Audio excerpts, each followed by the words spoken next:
ఆంధ్రప్రదేశ్ మాజీ ముఖ్యమంత్రి వైఎస్ఆర్సీపీ పార్టీ అధినేత జగన్మోహన్ రెడ్డి గారు ఈరోజు న్యాయవాదులతో తన తాడేపల్లి నివాసం వద్ద మీటింగ్ నిర్వహించారు. కృష్ణా, గుంటూరు జిల్లాలకు సంబంధించిన న్యాయవాదులతో చర్చల్లో భాగంగా ఈరోజు జగన్మోహన్ రెడ్డి గారు మాట్లాడారు. ఆయన చాలా స్పష్టంగా, చాలా హుందాగానే మాట్లాడారు. ప్రస్తుతం ఆంధ్రప్రదేశ్లో వైఎస్ఆర్సీపీ పార్టీకి ఒక పెద్దన్న దిక్కు ఎవరైనా ఉన్నారు అంటే అది కేవలం న్యాయవాదులే అంటూ జగన్మోహన్ రెడ్డి గారు చెప్పుకొచ్చారు. అన్యాయపు కేసులు, అన్యాయపు అరెస్టులు, అన్యాయపు బెదిరింపులకు ధీటుగా నిలబడుతుంది వైసీపీకి సంబంధించిన ఈ పెద్దన్న పాత్ర పోషిస్తున్నది న్యాయవాదులే అన్నారు జగన్మోహన్ రెడ్డి గారు. మీ పాత్ర చాలా కీలకమైంది, చాలా గొప్పది. ఖచ్చితంగా వైఎస్ఆర్సీపీ పార్టీ రాబోయే కాలంలో మిమ్మల్ని గుర్తుపెట్టుకుంటుందని కూడా జగన్మోహన్ రెడ్డి గారు ఈ న్యాయవాదుల సమావేశంలో చెప్పుకొచ్చారు. మీరు పోషిస్తున్న పెద్దన్న పాత్ర ఎవరికైనా ఇబ్బంది కలిగించేలా లేదు, కానీ అన్యాయపు ఆటలు ఆడుతున్న వాళ్ళకు మాత్రం రిలీఫ్ తెచ్చే కార్యక్రమంలో మీరు పాల్గొంటున్న తీరు సల్యూట్ చెప్పాల్సిందే. చంద్రబాబు ఎల్లో మీడియా, టీడీపీ అరాచకాలు అడుగున కనబడుతున్నాయి.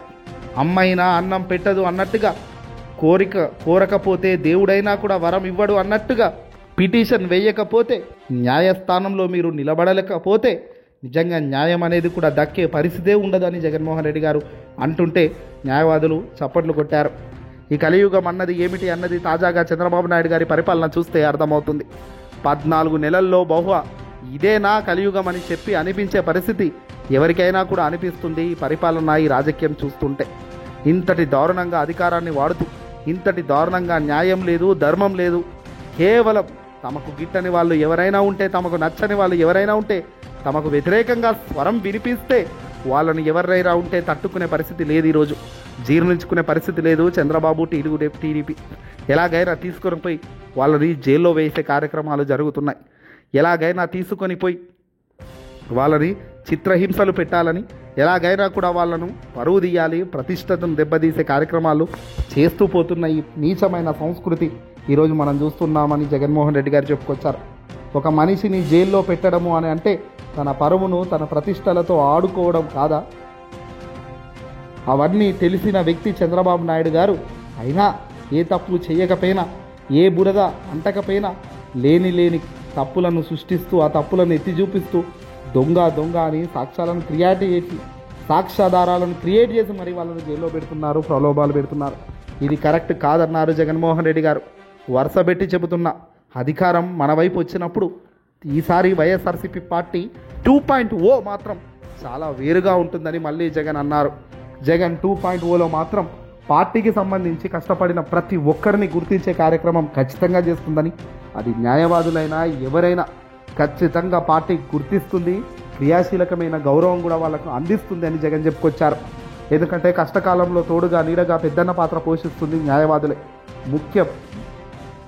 ముఖ్యంగా కార్యకర్తలను ఇబ్బంది పెడుతున్నప్పుడు, వైసీపీ సోషల్ మీడియాను చిత్రహింసలకు గురి చేస్తున్నప్పుడు, పొలిటికల్గా పార్టీకి సంబంధించిన ఎమ్మెల్యేలను, మంత్రులను, ఎంపీలను తీసుకెళ్లి జైల్లో వేస్తున్నప్పుడు ప్రతి అడుగులో ఈరోజు న్యాయవాదులు కనపరుస్తున్న తీరు విధానానికి నిజంగా మీరు పెద్దన్న పాత్ర పోషిస్తున్నారు.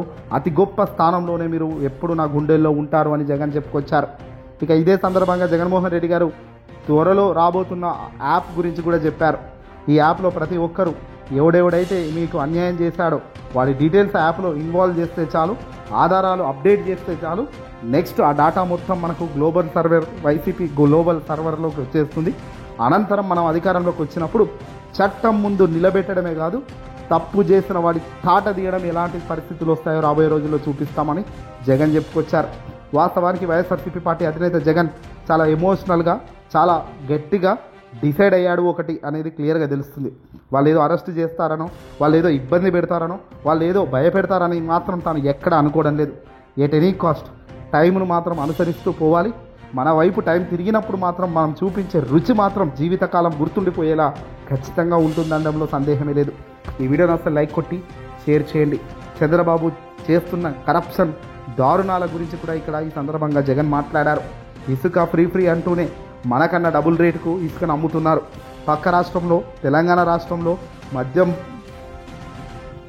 అమ్మకాలు ఏ స్థాయిలో ఉన్నాయో తెలియదు, కానీ మన రాష్ట్రంలో మాత్రం పర్మిట్ రూమ్లకు స్వయంగా పోలీసులే బాధ్యత వహిస్తూ పర్మిట్ రూమ్లకు లంచాలు తీసుకుంటూ కరప్షన్ చేస్తూ అడుగులు ముందుకేస్తున్నారు. ఎంఆర్పి కంటే దారుణమైన రేట్లలో ఈరోజు మద్యం అమ్మకాలు విపరీతంగా పెరిగాయి. మనప్పుడు ఏడాదికి 700-800 కోట్లు వస్తే గొప్ప అనుకునేవి. కానీ ఈరోజు ఆ 700-800 కోట్లు రాకపోగా డబల్ రేటుకు మాత్రం మద్యం అమ్మకాలు జరుగుతున్నాయి. మరి ఇవన్నీ ఎవరి జేబులోకి పోతున్నాయి అన్నది కూడా వైఎస్ఆర్సీపీ కాంగ్రెస్ పార్టీ అధినేత జగన్ అన్నాడు. పదే జగన్ ఒకటైతే చాలా క్లియర్గా చెప్పారు న్యాయవాదులకు, కష్ట సమయంలో మీరు ఆదుకుంటున్నారు, అండగా ఉంటున్నారు. ఖచ్చితంగా మేము మీ వైపు మంచి గౌరవంతో చూస్తాము. రాబోయే రోజుల్లో ఉన్నతమైన శిఖరానికి మిమ్మల్ని చేరుస్తాము. లానేస్తం లాంటి గొప్ప పథకాలు మన హయాంలో తెచ్చాం. మళ్ళీ అధికారంలోకి రాగానే మీకు మంచి ఉన్నత స్థానంలో మిమ్మల్ని నిలబెట్టడానికి ఏదైనా నేను చేస్తాను. కానీ ఇప్పుడు కష్టకాలంలో మాత్రం మీరు చాలా బలంగా నిలబడాల్సిన అవసరం ఉంది. నిలబడతారని కూడా ఆశిస్తూ జగన్ ఈ సందర్భంగా వీళ్ళందరినీ కూడా ఉత్తేజపరిచేలా తన యొక్క మాటలను అయితే విడుదల చేయడం జరిగింది.